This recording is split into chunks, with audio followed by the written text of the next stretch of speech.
Asalamu alaykum Watanzania wenzangu wote. Mimi mnayeniona hapa ni mtoto wa Sheikh Muhammad Alidin ambaye aliacha jengo mtaa wa Manyema, nyumba namba 4, Kariakoo, wilaya ya Ilala, na jengo lake alilisajili, akaacha wakfu na wasia, na aliusajili wasia wake katika Wizara ya Ardhi kwamba nyumba yake isiuzwe Maisha kwa sababu kuna madrasa na msikiti, watu wanasali katika nyumba hiyo. Tuliishi chini ya wasia kwa muda wa miaka 11 na zaidi, na kukuwa na tatizo lolote. Baada ya hapo kaja likatokea tatizo la hii nyumba kudaiwa kwamba imeuzwa na baadhi ya ndugu. Tukitegemea wasia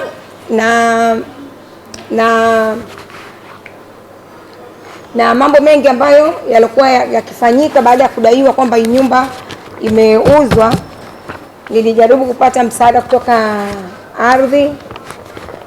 Pia kwa siku nyingine alikuja waziri Jerry Silaa, aliyekuwa waziri wa ardhi. Alikuja pale akaielezea wazi kwamba hii nyumba haijauzwa na haiwezi kuuzwa, nyumba ina wakfu na ina wasia na haiwezi kuuzwa, labda Sheikh arudi abadilishe wasia wake, na hakuna mtu yote mwenye uwezo wa kubadilisha wasia. Na mpaka dakika hii tunaendelea kuteseka. Nyumba hatujarudishiwa. Kwa upande wa waziri Jerry Silaa tulirudishiwa madrasa tu peke yake ambayo ni ghorofa ya 2, lakini hatukurudishiwa yote, tumerudishiwa nusu. Pia tukasaidiwa na Ndejebi, waziri Ndejebi. Nilipokwenda kumuona Ndejebi nikapata barua akasema kwamba huyu dada arudishiwe hii nyumba pamoja na ndugu zake, na hii nyumba kwamba anaye akakiri kwamba hii nyumba ina wakfu na wasia kwamba haiwezi kuuzwa. Lakini mpaka dakika hii sikupata msaada wote, tunaendelea kuteseka, na nilijaribu kwenda ofisi ya mkuu wa mkoa, sikupata msaada wote, endelea kuteseka. Tunahangaika sana, na tulitolewa kwenye nyumba saa 8 za usiku tukiwa tumelala.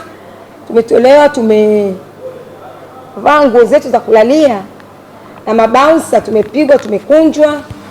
Kaka yetu mwingine naye akapigwa na vitu vyetu vikachukuliwa, vitu ambavyo huyu alotuletea mabouncer pamoja na walinzi wake wa mabunduki wanadai kwamba hivi vitu wamevipeleka Ilala kwa dada yake, lakini sisi hatukuvipata mpaka leo, na taarifa ziko Central Police, na mpaka leo nikienda Central Police Arabi nayo sipati majibu yaliyonyooka.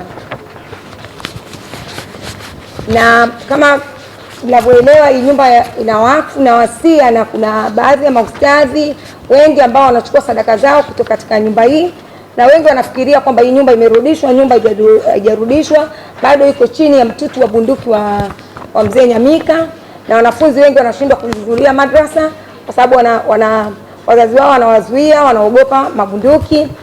Maustadhi wanalalamika mpaka leo hawapati haki zao, sadaka zao, kila kitu kimezuiliwa na huyu mzee. Hali inazidi kuwa mbaya.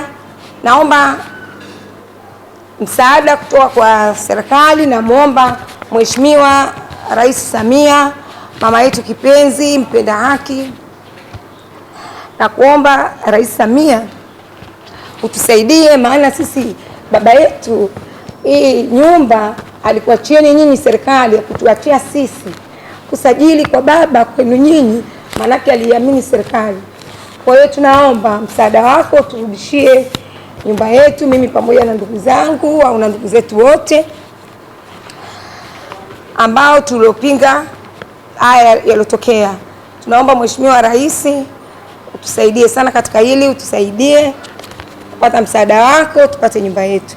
Pia tunamuomba Waziri Mkuu Mheshimiwa Mwigulu, kama ulivyoongea katika kauli yako, watu wote waliodhulumiwa nyumba zao nchini wakuone ili wapate msaada, na utahakikisha kwamba haki ya kila mtu inarudishiwa. Na sisi haki yetu tumedhulumiwa, tunakuomba Mheshimiwa Waziri Mkuu utusaidie kuturudishia haki yetu. Tunaomba nawe pia msaada wako, wewe pamoja na mama yetu Rais Samia. Tokea tutolewe katika nyumba yetu sasa hivi ni miaka 3 na miezi kadhaa. Sasa hivi si hatuna pa kuishi, tunakuwa kwa ndugu tu. Mimi mara nakuwa kwa ndugu huyu, nyumba tu za ndugu. Leo nalala huku, kesho nalala huku, na ndugu yangu mwingine amekimbilia Zanzibar kujihifadhi, na ndugu yangu mwingine amehifadhiwa na sister yangu mmoja maeneo ya Kariakoo kugerezani, na mimi nakuwa sina nafasi sehemu maalum ya kuishi, nakuwa naishi sehemu tofauti. Leo nyumba hii, kesho nyumba hii, nakaa hapa mwezi naondoka, nakaa hapa mwezi naondoka, hivyo kwa ndugu na marafiki na jamaa. Sababu nyumba yetu ni sio kama ati mimi nimeingangania sana hii nyumba kama wengine wanavyofikiria. Sababu kubwa ya mimi kuingangania hii nyumba na kuishikilia na kupambania ni kwa sababu hii nyumba baba aliacha wasia isiuzwe maisha, na ndani ya hii nyumba kuna msikiti, kuna madrasa, watoto wanasoma. Mimi siko tayari kubeba laana ya aina yoyote ile, na siko tayari mimi kulaanika. Na baba mwenyewe alipoacha na alihusia kabisa, akasema mwanangu yoyote yule atakayehusika au atakayejaribu tu utaka kuuza hii nyumba, huyo atafikwa na laana. Kwa hiyo mimi na wenzangu ambao tulokataa hatuko tayari kufikwa na laana ya baba yetu, hatuko tayari. Na hiyo ndio sababu kubwa inayonifanya mimi kupambana na kupambania hii nyumba. Haki yetu, haki ya baba yetu irudi, kwa sababu hii ni haki ya baba yetu ambayo alituachia sisi tukiwa kama wanawe, irudi. Zaidi, huyu baba alikuwa na nyumba nyingine kabla hajafa Kinondoni, sehemu nyingine huko. Aliuza akawapa wanawe mafungu ya kuendeleza maisha na kila kitu.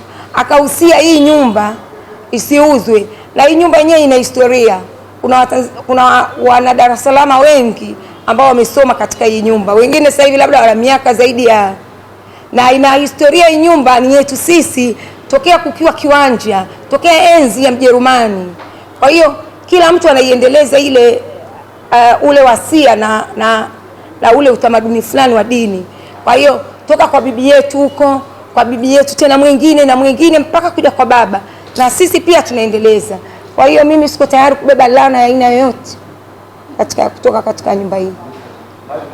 Ina frame nyingi zaidi ya 16 na ina vigoli zaidi ya 21 kwenye ground floor. Alafu madrasa iko ghorofa ya 2, alafu kuna mastoo mengine mpaka juu kwa ghorofa ya 6, na kimoja ambacho ukitaka kuona ukweli wa hii nyumba ambayo mimi naipambania. Hii nyumba baba wakati anakufa aliacha ikiwa na ghorofa 2 tu, na kajenga ya chini na ya kwanza. Ya pili imeanza zile nguzo tu. Mimi nimeiendeleza moja kwa moja nikijua ni nyumba ya familia yote tuko hapa na tunaendeleza wasia wa baba yetu. Ndio sababu tu ya kujenga. Mama yangu mzazi alikuwa akinizuia mimi nisiendeleze ujenzi. Mimi naambia mama, nyumba ina wasia, ina wakfu, acha tupate baraka. Na hiyo ndio sababu kubwa inanifanya mimi nipambanie hii nyumba.